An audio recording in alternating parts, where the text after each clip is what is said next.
are and who the picks are. I don't know the players very well personally, so I can't give you a breakdown or anything, but it looks like they're going off with a quick Lee Sin ban. So, yeah, they probably don't want early game ganks being a strong contributor to who snowballs into the late game. And to And count, they're also taking off a Moo, big hmm team fighting champion. yeah.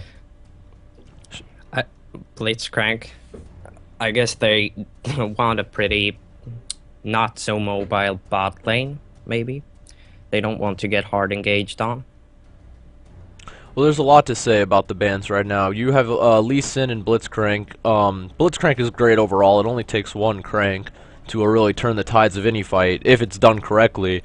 Lee Sin, everyone knows, is typical to your favorite Shaco. Once he gets going in early ganks, it can get pretty hard to get him off. And then Amumu, it's funny that you would ban Amumu after Lee Sin because that's generally a later game champion. So apparently, purple team's got some fear that maybe if they start getting, like, they don't know how to counter jungle against Amumu, and they're afraid that Amumu's team fighting potential is just too strong in the late game. Ezreal, pretty typical ban. The E is pretty strong. It helps you get away from a lot of situations. Its cooldown can get lowered by landing good Qs, and overall, he's just a strong, balanced AD carry. And then we go into the Jace and Darius ban for top lane. So Jace I'm being, I'm, I'm surprised though that they didn't ban Shen or Malphite, which are also very strong team fighting champions. oh yeah, they Shen must. with the split push and just come in 4 versus 5. He can really destroy. He can just go for the inhibitor. And if they don't send one person at least, they're just gonna drop the towers. Oh yeah.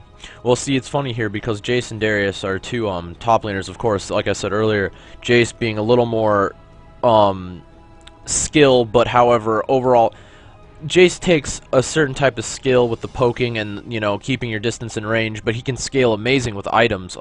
His range being 550 on his auto attack, which is coincidence. Actually, I do not believe that's accurate. It might be 525, and Darius's pull being 550, so it's a mismatch there to ban both. So they're obviously just afraid of maybe favorite picks on either team. Maybe someone plays Darius really well on blue, and someone plays Jace really well on purple. So we're going to start seeing maybe some more OP characters that, you know, maybe they don't think the other team is confident in playing. Yeah. So I'm surprised they picked Mundo first though, because both Shen and Malphite was open. Generally, if you leave Shen open, you generally want to pick it, yeah, because else he's gonna be a pain in the ass. we'll see what happens. Here goes the Shen Malphite combo, one of the most deadliest combos in the game if you can get going. What can happen is oh wow, okay, they might be opting for Maokai. Either one is great. The typical combo is you would come from Wraiths with Malphite when you have your ultimate up, and then go the Shen ult, and it's basically instant death because you get knocked up into a Shen taunt if timed perfectly. And if you match that up with the Orianna mid, it just, if you hit that combo, everyone's dead. Yeah. But Right they now decide to go for Cho. yes, that's crazy. What do you think of the Janna Vayne pick bottom that they're about to go into here? Yeah, I mean, like, they haven't showed their bottom lane yet. I think that might be a risky pick, because if they get something like Corki and something sustained, maybe, they can just harass Wayne down. And that might not be what they're looking for, but if they get to late game, at least decently farmed, they should be able to wreck. Yeah. For those wondering if I was on yesterday's streaming, sadly no, it's because I had a lot of these overlays going on. So that explains, you know, the lack of streaming yesterday. So I've got a lot of overlays here, a lot of cool stuff going on, so hopefully it works out for the best. Yeah, and it seems they are going for the Graves Taric lane, really strong lane with the passives and the shatter, and also can be very, very aggressive. Taric is a pretty good all-around support. He's got the heal so he can sustain himself a bit, and he's got the really aggressive with the stun and the shatter. Yeah, that's about 100 to 0 right there if he lands a good shatter and he keeps leveling it up. I do believe it lowers up to 40 armor at level 5, so it's quite a bit of armor, and not to mention combined with Graves' grit, which gives armor every time he's in combat for 3 seconds, it actually can make it so your armor stacking is both great defensive wise and offensive when he goes in, because he's going to have that extra health against physical damage. But in conjunction to burst damage with Graves, he can actually lower your armor as well, and you're looking at quite a bit of lower armor reduction because of the Shatter and Exhaust. So that's where that burst combo really shines, as your armor starts going in the negatives if you're not Yeah, careful. and people often underrate that armor, both for Graves, that he becomes very tanky with that combo, and both the negative for the enemies. Yep, yep. Here we have an Orianna pick, my favorite champion, League of Legends. Sarcasm. One of the main reasons is because the cooldowns get so low with that blue buff and the Athene's Holy Grail, I do believe it's called. And what it does is it turns your damage into this consistent monster. And what you're able to do is shield, speed up, slow down enemies. Yeah, you can kite all day. Yes. And that ultimate just wrecks team fights if placed properly. Consistent damage from Q.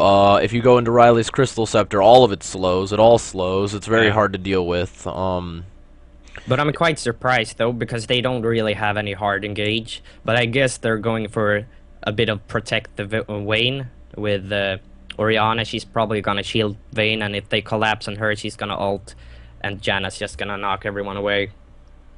But usually you want to have like a Malphite or a Shyvana or something like that that can really hard engage, so you can combo it up. And then we've got Taric and Rize here. No, not Taric and Rize. We got Rize as the last pick up against Orianna. That's actually going to be an interesting match. Rize being fairly short-ranged, fairly in your face. So if Orianna plays her cards right, you know, harassing when last hits are available and making it very difficult for Rize to actually get anything off without taking damage himself. It will be an interesting matchup there. Yeah, I actually think Orianna will be stronger early game because of her range. But I guess if Rize can get the late game, he will outscale her. But I don't know really, because they really want to close out this game because of Vayne. Yeah. Yeah, they will have some with the Shen and Rize the late game there. Lots of CC on Shogat as well. All right, so Should be start. Oh, it's the delay. Yep. All right, guys. I'm going to play the trailer here in a second for the Kings of EU tournament. So hopefully you guys can enjoy this. Thanks for watching.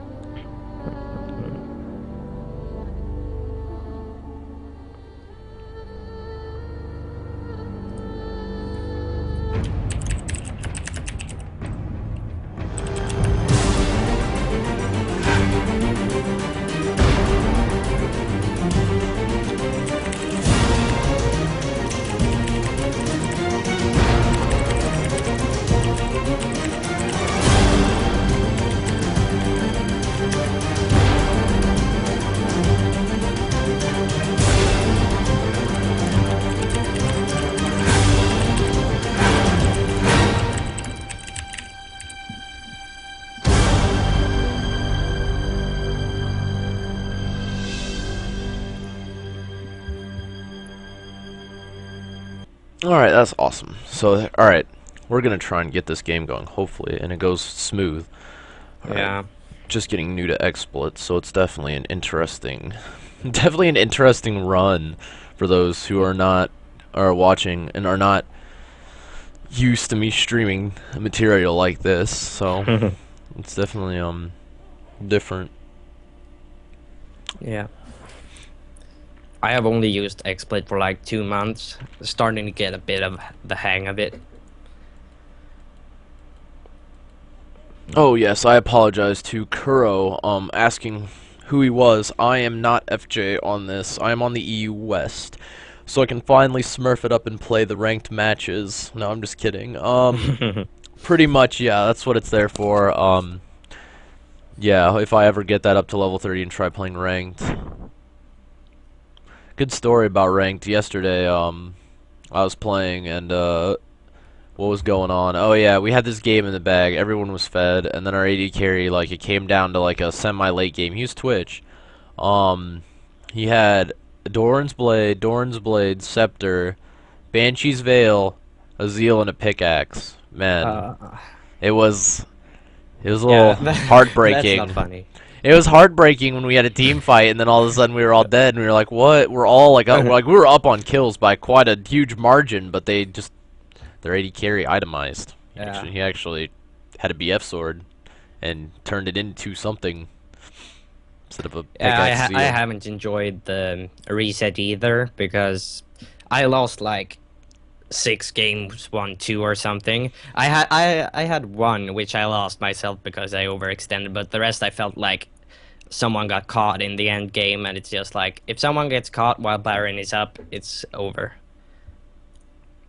But then I had a win streak of like 8, so I'm back a bit at least. Yep. Well, I was trying something new for once. I actually ended up finding a friend of mine and tried, since I had the stream off yesterday, duoing for the first time, and it's the difference. It is. I was wrong. Duoing makes it a lot easier to play ranked. It blows my mind. I only lost like 2 or 3 matches out of the 12 or 14 I played. I was very salty. I was like, man, should have done this earlier. Yeah, I should have done this in placement matches. Yeah, I don't have any friends who play League, so all of them play Dota. So I don't have anyone to do a queue with normally. Yeah. But yeah, it sucks in placement matches because if you can win 2 lanes, it's probably a win. If the other lane just doesn't feed. Oh yeah. All right, let's get this ball rolling. No pun intended there with an Orianna on blue team here. Pretty much we got some pings going down. It does seem that both teams ping the same tri-bush, so they might actually meet halfway. So right now we got Rize in the front leading here for purple team. So. Yeah, I would definitely give the early game advantage to the purple team because of Cho'Gath's done, Rice done, Tariq's done. If Shen decides to go for his taunt, they got 4 CC at level 1. Which, if someone gets caught, is gonna kill them instantly.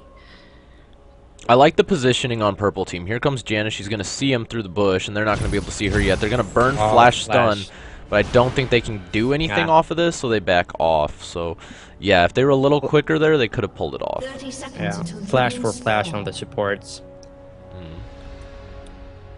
And Mundo actually started for the cloth, so he's probably not gonna be ganking anyway early. He's gonna sit and farm a bit. Yeah. Here we go. This ought to be interesting. The positioning is very defensive on blue team. They're very scared, unsure of what could happen. Yeah. Here comes the axe from Olaf just to double check. So. Minions have spawned. I really think purple should have went back though, because they have a really strong level 1. They could pretty much beat anything. Yeah. But I guess they're playing it safe. Be doing this. Alright, I'm going to switch it to directed camera here. Hopefully. If I can get it to do so. There we go. Just kind of check out the map. Here comes Mundo. Getting a pull on his blue finally here, or red. Being a top player, I'm very interested. Olaf versus Shen. I think Olaf can push and definitely keep the damage going. However, it does suck that Olaf does a lot of true damage and or physical, whatever he chooses, and well, Shen kind of specs into health naturally to do damage, so it works out for him in the long run. Yeah. But, I don't know. And Cho'Gath got a good leash on his blue, so he didn't even use smite, so he's gonna go for the early red. Maybe gank top. Here comes Mundo bottom, pretty much hitting it hard already, and that's gonna be it. First blood on He Bane. really took advantage of that flash missing there. Yeah. Really good job by him analyzing the situation.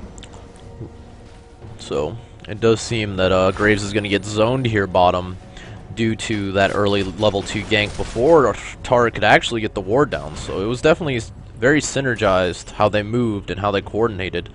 So. Yeah, and the kill actually went to Wayne. That's gonna bring a lot of pain when she gets that practically free Doran's blade.